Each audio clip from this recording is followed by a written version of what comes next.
de la présence militaire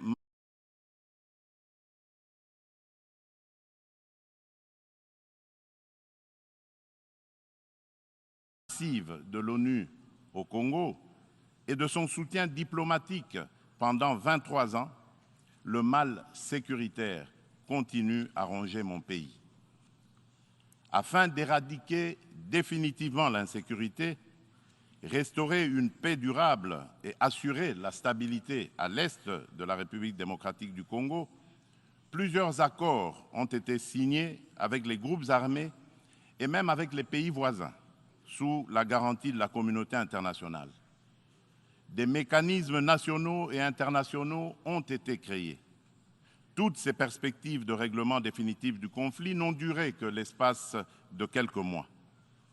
Vite, l'architecture s'est fissurée et l'édifice s'est écroulé. Et on recommence toujours avec les mêmes tragédies. Depuis mon élection à la tête dans les provinces congolaises de l'Ituri, du Nord Kivu et du Sud Kivu, m'inscrivant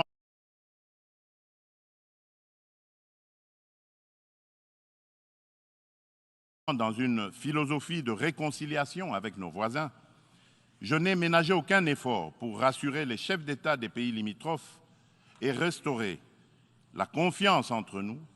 notamment par la concertation permanente sur des questions d'intérêt commun, la conclusion d'accords de coopération sécuritaire et de partenariat économique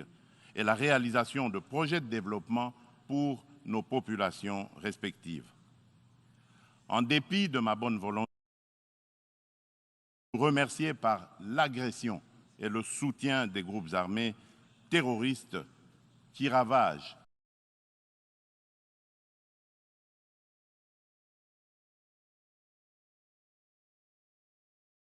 l'Est de la République démocratique du Congo. C'est le cas actuellement du Rwanda qui, au mépris du droit international, de la charte de l'ONU et de l'acte constitutif de l'Union africaine, a une fois de plus non seulement agressé en mars dernier la République démocratique du Congo par des incursions directes de ses forces armées, les RDF, mais aussi occupe des localités de la province du Nord Kivu par un groupe armé terroriste interposé, le mouvement du 23 mars, dit M23, auquel il apporte un soutien massif, tant en matériel de guerre qu'en hommes de troupes. Et comme pour défier la communauté internationale, le M23, avec le soutien de l'armée rwandaise, a même abattu un hélicoptère de la MONUSCO et tué 8 casques bleus, commettant ainsi un crime de guerre. Je dénonce, en ce lieu emblématique de la vie internationale, avec la dernière énergie, cette énième agression dont mon pays est victime de la part de son voisin le Rwanda, sous couvert d'un groupe terroriste dénommé le M23. Monsieur le Président,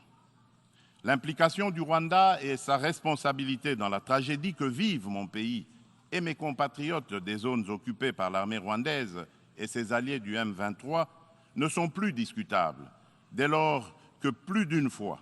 aussi bien les groupes d'experts dûment mandatés par l'ONU et le mécanisme de coordination non gouvernementale humanitaire et des droits de l'homme crédibles les ont établis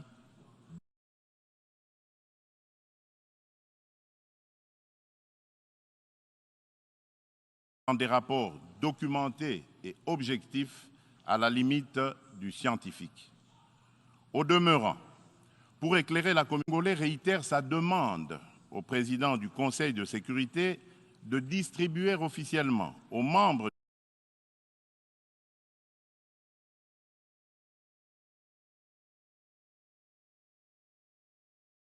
du Conseil le dernier rapport des experts de l'ONU sur la situation sécuritaire à l'est de la République démocratique du Congo et de le faire examiner avec diligence par lui afin d'en tirer toutes les conséquences qui s'imposent sur le plan du droit, de la paix et de la sécurité internationale. Il y va de l'image et de la crédibilité de notre organisation. Procéder autrement serait, d'une part, encourager le Rwanda à poursuivre son agression, ses crimes de guerre et ses crimes contre l'humanité en République démocratique du Congo, et d'autre part, nourrir davantage la suspicion légitime des Congolais sur l'impartialité de l'ONU, ainsi que la complicité de certains de ses membres dans ces crimes. C'est pour mettre fin à cette suspicion et dissiper l'ambiguïté de certaines positions du Conseil de sécurité sur la crise sécuritaire à l'est de la RDC, ambiguïté qui excède la population congolaise et exacerbe la tension entre elle et la mission de l'ONU pour la stabilisation du Congo, la MONUSCO, que le gouvernement de mon pays a demandé la réévaluation du plan de retrait progressif et responsable de cette mission. Cette démarche d'ajustement est exigée par le constat unanime, même au niveau le plus élevé de notre organisation, des faiblesses regrettables de la MONUSCO, ce qui affecte certainement l'efficacité et la légitimité de l'action ne peut par conséquent nullement remettre en cause les relations entre mon pays et notre organisation.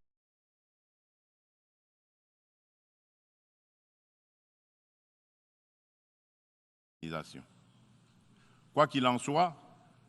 je réaffirme haut et fort à cette tribune de la plus haute exigence de défendre toujours, jusqu'au sacrifice suprême, l'intégrité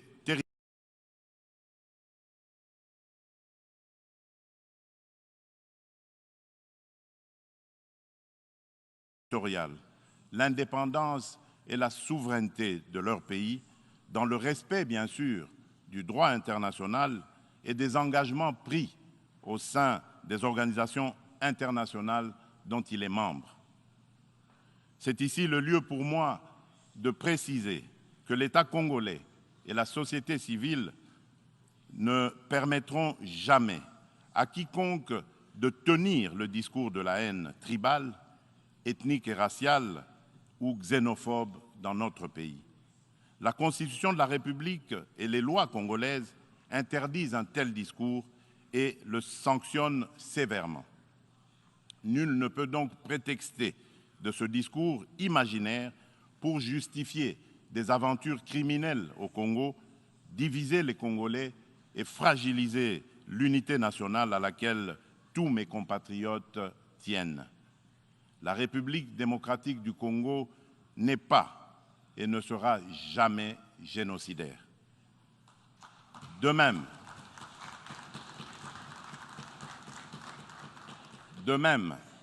je soutiens que la prétendue collaboration que certains officiels congolais entretiendraient avec les opposants rwandais des forces démocratiques pour la libération du Rwanda, les FDLR,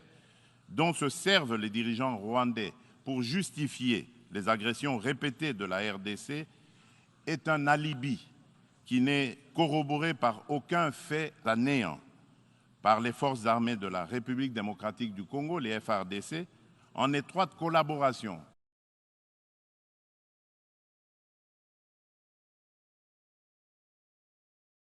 avec l'armée rwandaise dans le cadre des opérations conjointes menées il y a quelques années. La République démocratique du Congo a en outre rapatrié plusieurs éléments des FDLR et leurs familles. Dès lors,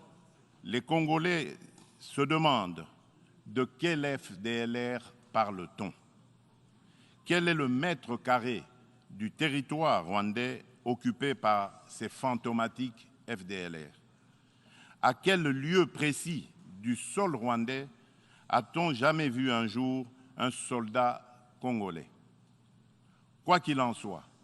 la République démocratique du Congo reste disponible pour toute action répressive contre tout groupe armé qui tenterait de troubler la paix et la sécurité dans un pays voisin et dans la région des Grands Lacs.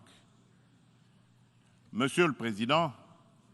le peuple congolais demande aux Nations unies, à l'Union africaine, aux communautés régionales africaines et aux partenaires de la République démocratique du Congo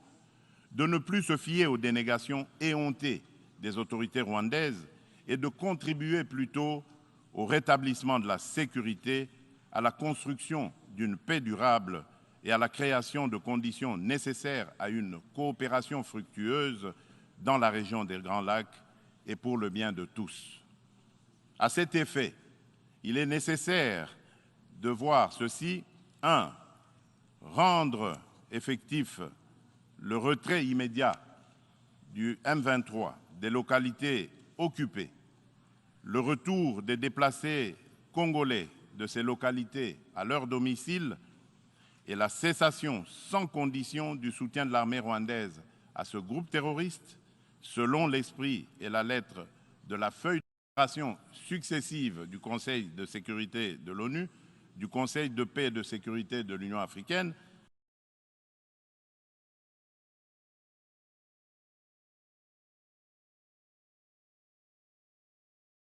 de la Communauté d'Afrique de l'Est, la CAE,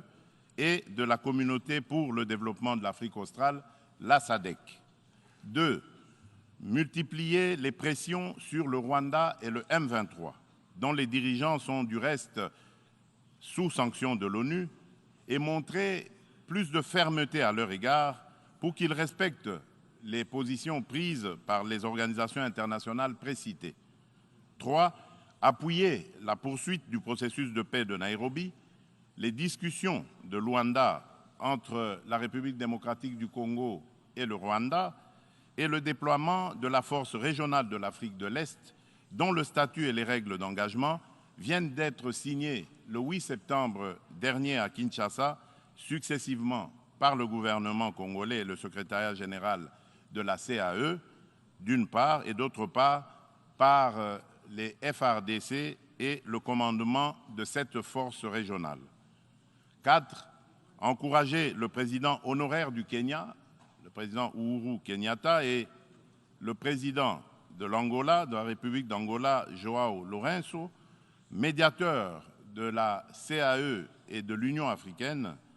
dans la crise sécuritaire en République démocratique du Congo, à poursuivre leurs bons offices. 5. Lever tout obstacle à la restructuration par la République démocratique du Congo de ses forces armées et de défense,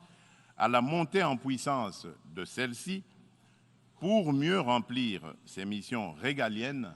notamment par la levée pure et simple de toutes les mesures restrictives de l'acquisition d'équipements militaires, quelle qu'en soit la forme édictée par le Conseil de sécurité de l'ONU.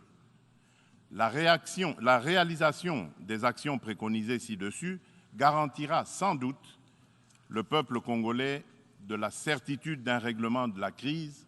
et facilitera un dialogue constructif entre toutes les parties concernées quant à ce.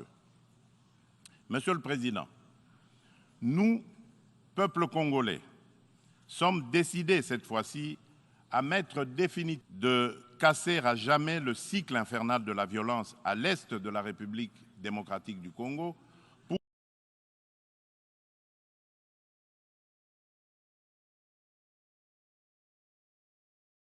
pour stabiliser la région des Grands Lacs afin de tirer le plus grand bénéfice de ses potentialités économiques ainsi que de sa riche. Ces changements posent deux problèmes fondamentaux, à savoir la mise en œuvre d'un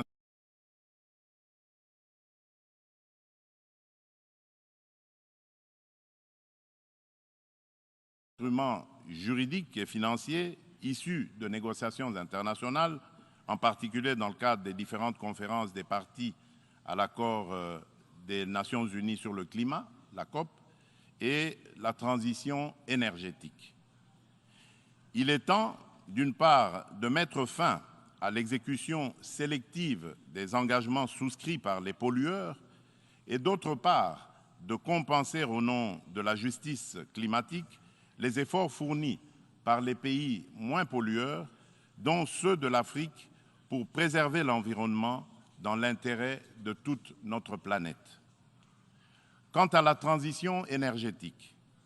l'Afrique regorge suffisamment de sources d'énergie renouvelables et de matières premières susceptibles de contribuer à la mobilisation des alternatives crédibles à la double crise énergétique et écologique. De ce point de vue, il est important de relever que la République démocratique du Congo compte parmi les principaux producteurs de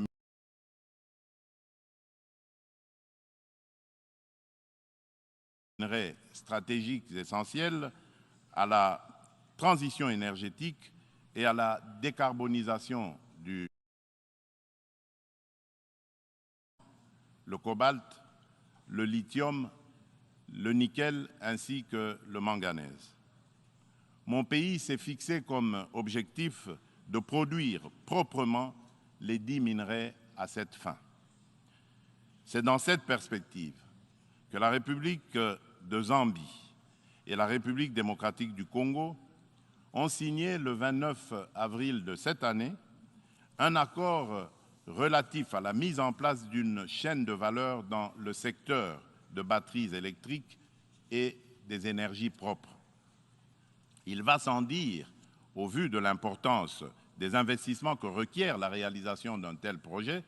que l'implication des partenaires est particulièrement indispensable, notamment en termes d'apport en capitaux et en technologies adaptées.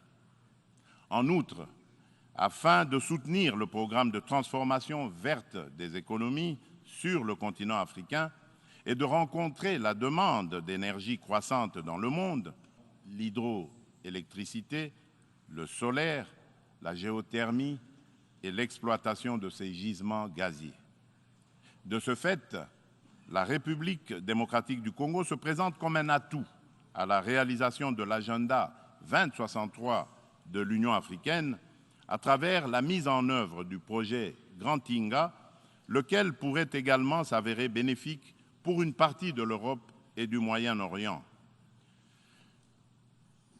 C'est dans cette perspective qu'elle est heureuse d'abriter les travaux préparatoires de la 27e conférence des parties sur le climat, la pré-COP 27, qui se tiendront à Kinshasa le mois prochain. Monsieur le Président, je saisis cette opportunité pour apporter de la lumière sur le volet environnemental de l'appel d'offres lancé le 28 juillet dernier par mon pays pour l'exploration de ces 27 blocs pétroliers et 3 blocs gaziers, appel qui semble faire inutilement polémique sur la place publique internationale. À ce sujet, il convient de rappeler qu'aucun instrument juridique international pertinent ratifié par la République démocratique du Congo ne lui interdit d'exploiter ses ressources naturelles pour cause de protection de l'environnement ou par crainte de l'aggravation du réchauffement de la planète. Ensuite, l'accord de Paris de 2015 reconnaît aux pays en voie de développement le droit d'émettre le CO2 pour le développement, mais en prenant des précautions. Ainsi, le gouvernement de la République démocratique du Congo s'est fixé comme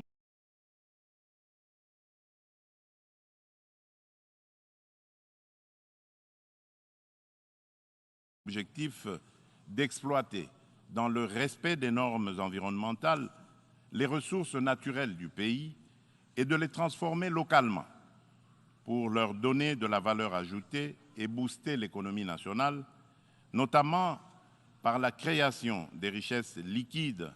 et des emplois afin d'adopter et prises pour éviter des impacts négatifs sur l'environnement.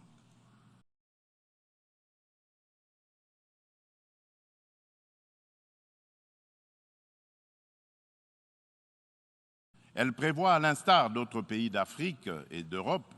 qui ont relevé ce défi, l'exercice de contrôles gouvernementaux efficaces. Il est question pour la République démocratique du Congo d'atteindre ses objectifs économiques et sociaux en préservant ses forêts et en continuant de demeurer le pays solution pour la lutte contre le réchauffement climatique. mon pays reste ouvert à la coopération avec tout partenaire disposé à l'aider à l'atteindre ses objectifs. Sur le plan économique, le pari à gagner est celui de donner les chances de redressement aux économies des pays affaiblis par les effets collatéraux des changements climatiques et du coronavirus, afin de promouvoir une croissance économique mondiale équilibrée et de stopper l'aggravation de la pauvreté dans les pays en développement. Nous ne pouvons pas relever ce défi sans des efforts internes de bonne gouvernance au niveau national, ni investissement productif des richesses, ni transfert réel des ressources financières suffisantes à ceux qui en ont besoin. C'est pourquoi la République démocratique du Congo plaide pour la concrétisation de la proposition de cession par les pays riches d'un pourcentage de leurs droits de tirage. Conférence de Paris sur la relance des économies post-Covid-19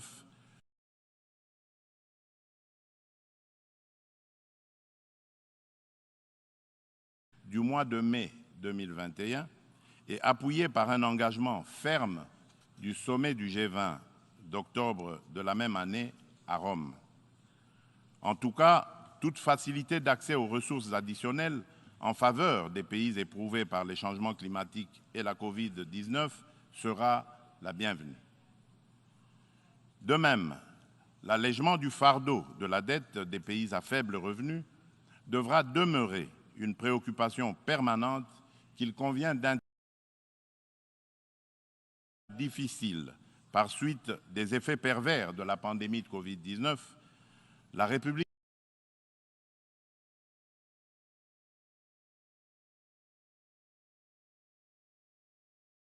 démocratique du Congo a enregistré des progrès remarquables en termes de croissance économique. Le rythme de création de richesses s'est accéléré en 2021 grâce particulièrement au dynamisme du secteur minier dont la croissance de la production est passée de 1% en 2019 à 10,1% en 2021, par suite de la bonne tenue des cours du cuivre et du cobalt sur le marché international. Le taux d'inflation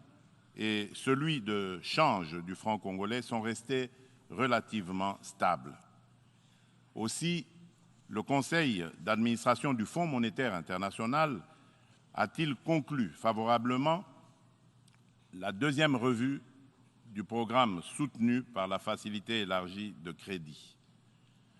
Le Fonds monétaire international a exprimé son satisfecit sur les politiques macroéconomiques prudentes adoptées par le gouvernement de la République démocratique du Congo.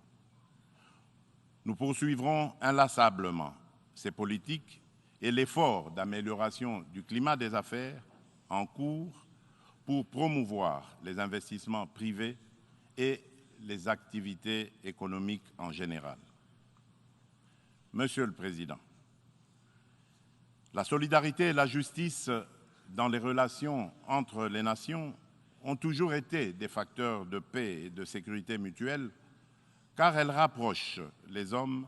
et créent des liens d'interdépendance entre eux. À cet effet, la lutte contre la pauvreté et la promotion du bien-être collectif sont des digues. La République démocratique du Congo se félicite de l'action collective menée par la communauté internationale contre la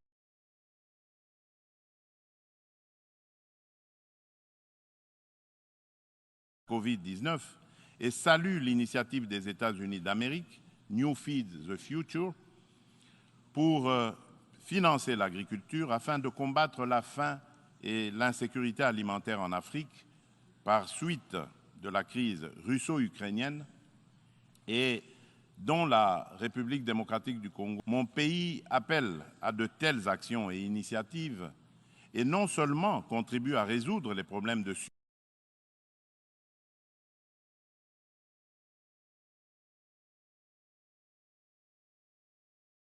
survie au quotidien et à créer des emplois accessibles au plus grand nombre, mais aussi distribuent des revenus et du pouvoir d'achat à la base. En revanche, au nom de la solidarité et de la justice internationale, nous nous posons des questions sur le maintien des sanctions contre le peuple du Zimbabwe, des sanctions qui, de plus, datent de l'époque du défunt président Robert Mugabe. Pourquoi notre organisation est-elle si silencieuse et si indifférente à cette injustice, à la limite du crime, contre un peuple innocent? En ma qualité de président en exercice de la Communauté pour le développement de l'Afrique australe, la SADC, je lance un appel pressant aux Nations unies de mettre tout en œuvre pour obtenir la levée immédiate des sanctions contre la République du Zimbabwe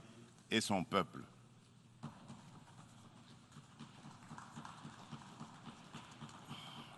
Monsieur le Président,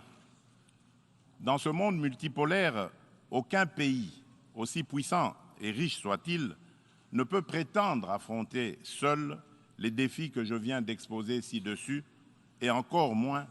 les relever dans l'intérêt de tous. L'importance des enjeux, la complexité des problèmes à résoudre et l'ampleur de la tâche exigent une approche multilatérale équitable qui intègre les intérêts d'un chacun et mutualise les énergies de tous dans le respect réciproque. C'est pourquoi la République, l'égalité de traitement et de toutes les parties prenantes, afin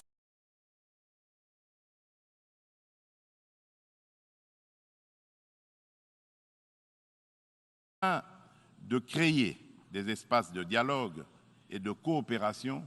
dont nous avons besoin pour assurer la paix et la sécurité internationale. C'est cela, l'Organisation des Nations Unies que nous voulons. Pour ce faire, il nous faut accorder le bénéfice de l'urgence à la réforme de l'ONU qui semble actuellement marquer le pas. Dans ce cadre, je me fais le devoir d'insister sur la nécessité de satisfaire la revendication légitime et juste de l'Afrique d'être représentée au sein du Conseil de sécurité de l'ONU par 2 sièges supplémentaires dans la catégorie des membres non permanents et par 2 autres dans celle des membres permanents avec les mêmes droits, y compris celui de veto, les mêmes privilèges et obligations que ceux des membres permanents actuels. C'est une question de justice à rendre à un continent, mieux à un pan entier de l'humanité dont le rôle ne cesse de s'accroître chaque jour davantage dans la conduite des affaires internationales. Nous, Africains, y tenons fermement. Monsieur le Président de l'Assemblée générale des Nations unies, Monsieur le Secrétaire général des Nations unies, Mesdames et Messieurs les chefs d'État et de gouvernement, sur la parité hommes-femmes. À ce propos, il y a lieu d'insister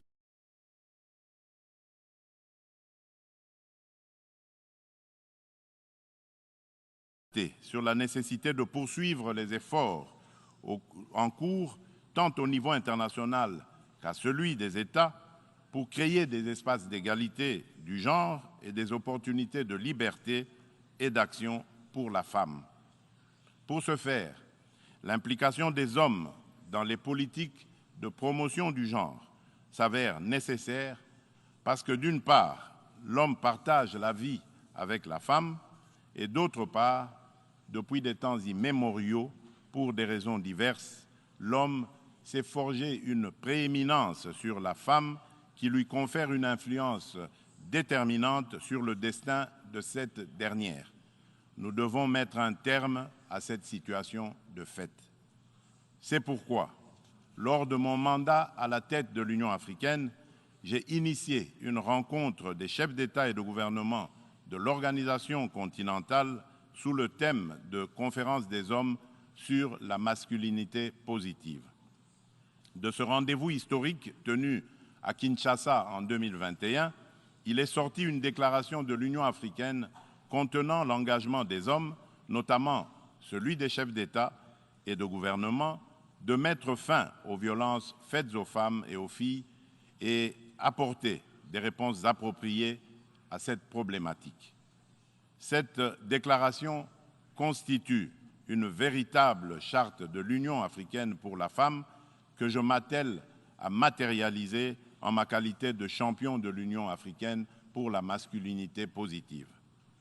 C'est dans ce cadre que j'ai entrepris de promouvoir davantage la Congolaise qui occupe aujourd'hui de plus en plus l'avant-plan de la gestion des affaires publiques au sein des institutions politiques, judiciaires et administratives de mon pays. De perception de la femme et de son rôle dans la société, mais aussi dans la prise en charge par